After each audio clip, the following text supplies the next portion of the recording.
పురపాలన పట్టణాభివృద్ధి శాఖ మంత్రి, అలాగే అమరావతికి సంబంధించిన పూర్తి బాధ్యత గతంలో నిర్వహించిన నారాయణ్ మళ్ళీ మంత్రి హోదాలో బాధ్యతలు తీసుకున్నారు. సహజంగా ఆయనకు అమరావతి రైతులు అందరు కూడా ఆయనకు అభినందనలు చెప్పారు.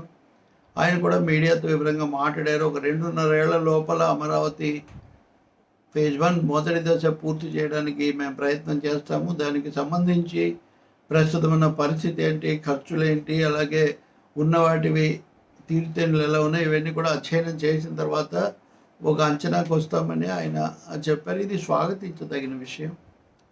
గత నుంచి కూడా అమరావతిని ఎంత తొందరగా పూర్తి చేయడం అన్నది దాన్ని కాపాడుకోవడానికి ఒక మార్గం.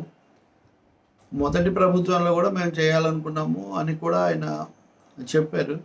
2019లో మేము టెండర్లు పిలిచాము. ఇంత లోపల కొత్త ప్రభుత్వం వచ్చి దానికి పూర్తిగా ఆటంకాలు కల్పించి దాన్ని వదిలేసింది.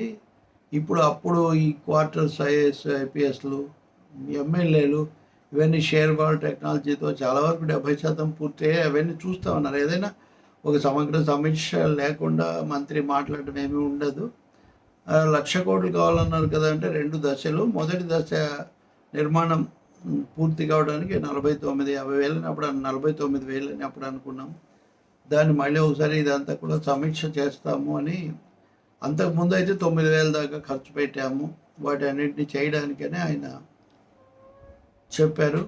మెట్రో వీటితో సహా అవ్వడానికి అయితే 1,00,000 అని అప్పుడు అన్నాము. ఈ 49,000తో మొదటి దశ పూర్తి అవుతుందని. ఈ దశల వారీగా దాన్ని పూర్తి చేయడం, వేగంగా పట్టాలు ఎక్కించడం అయితే చాలా మంచి విషయమే.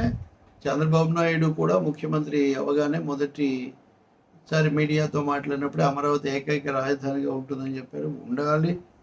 ఈ 3 రాజధానులు అని చెప్పి ఎక్కడ ఏమీ లేకుండా పోవడం మంచిది కాదని ఒక్క వైసీపీ తప్ప మిగిలిన రాజకీయ పార్టీలన్నీ కోరుకున్నాయి.